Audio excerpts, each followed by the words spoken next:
आमाच्या विशेष बुलेटिनमध्ये आपलं स्वागत आहे. पाहूया विशेष बातमी. विधानसभेच्या सभागृहात सत्ताधारी आणि विरोधकांमध्ये जोरदार शाब्दिक चकमक रंगली. यावेळी ठाकरे गटाचे आमदार अनिल परब संतापल्याचे पाहायला मिळाले.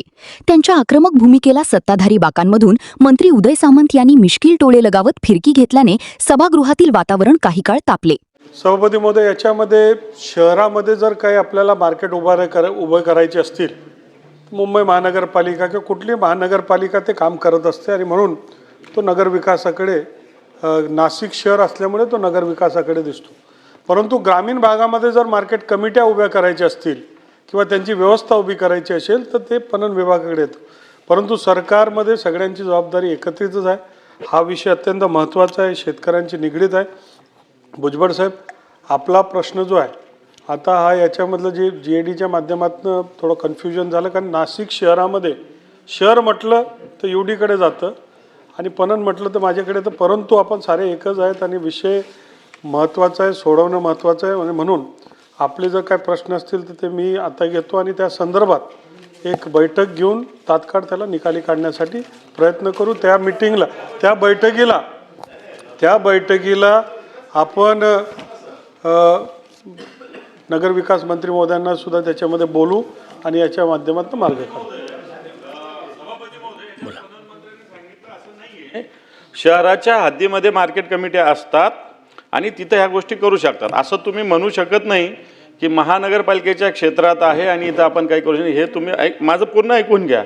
असं तुम्ही म्हणू शकत नाही. शेतकरी शहरातच येत असतात, बाजार समित्या शहरातच असतात. नाशिकमध्ये मोठी उच्चतम कृषी उत्पन्न बाजार समिती आहे आणि म्हणून त्याच्याकडं मोठी जागा पण आहे. त्याच्यामुळे तो तुमचाच विषय येईल. तुम्ही असं म्हणू शकणार नाही की शहरात आलं म्हणून. नेत्यांना थोडीशी गल्लत झालेली आहे की शहरामधली जी नगरपालिका असते, महानगरपालिका असते, यांच्याकडे जे बाजार असतात, याच्यामध्ये जसं दादरचं फुल मार्केट आहे ते महानगरपालिकेचं आहे. असे अनेक त्यांच्या मार्केट असतात. परंतु शेतकऱ्यांची जी APMC असते ही शहरामध्ये असो बाहेर असो, ही व्यवस्था पणन विभाग करत असते. आणि म्हणून हे दोघं विषय, कारण तिथे नाशिकमध्ये अशी व्यवस्था करण्यात यावी, त्यामुळे हे कन्फ्युजन असावं. परंतु जरी ते असलं तरी हा विभाग जो आहे, सांगा ना मग. चाललंय मला काय कळत नाही. सरकार काय आहे की नाही? विषय असा आहे की पूर्ण वर्षभरात 3 सत्र होतात आपली आणि आम्ही खूप वाट बघत असतो की कधी अधिवेशन येतंय, अधिवेशनामध्ये लोकांचे प्रश्न सरकारकडे मांडू आणि अधिवेशनातच सरकारकडनं उत्तर घेऊ. आता असं झालंय की सरकारकडे तुमचे काय प्रश्न असतील तर तुम्ही या, आपण एक बैठक घेऊ. अरे मग ती बैठक तर कधी घेता येईल? त्याच्यासाठी अधिवेशन कशाला पाहिजे? अधिवेशनात ज्या वेळेला लक्षवेधी मांडली जाते त्यावेळेला आमची अशी अपेक्षा असते की ह्या प्रश्नाचं उत्तर अधिवेशनाच्या ह्या प्लॅटफॉर्मवरती इथे आम्हाला मिळावं आणि हा प्रश्न सोडावा. सरकार गोंधळलंय, यांचंच कळत नाही आहे की कोणाचा पायपोस कोणाच्यात आहे.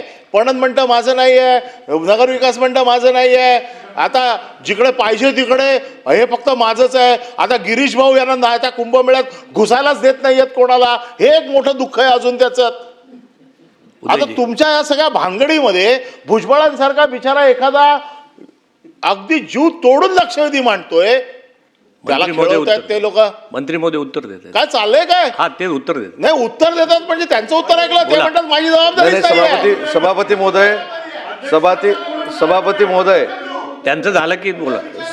सभापती महोदय, नाशिक महानगरपालिकेमध्ये, अनिलजी आपण ज्येष्ठ आहात. नाशिक महानगरपालिकेमध्ये शीतगृह बांधण्यासाठी जागा जर आवश्यक असेल तर नाशिक महानगरपालिकेमध्ये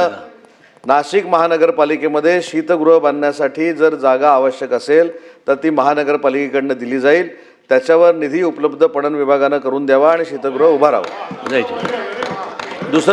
दुसरे महत्त्वाचा मुद्दा, अनिल परब साहेबांचा अजून एका विषयाचा मी खुलासा करतो की सगळं आमच्याकडे राहावं असं जो आमच्यावर आरोप होतोय, तसं विरोधी पक्षनेते सुद्धा आमच्याकडेच राहावं असं देखील तिकडे चाललेलं आहे. त्याच्यामुळं शेवटी हा आरोप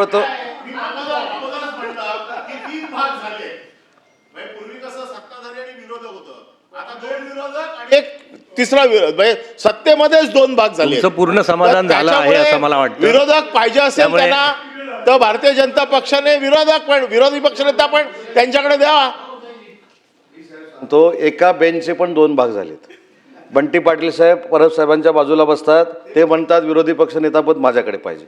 अनिल परब साहेब त्यांच्याच बेंचवर उजव्या बाजूला बसलेले आहेत, ते म्हणतात माझ्याकडे पाहिजे.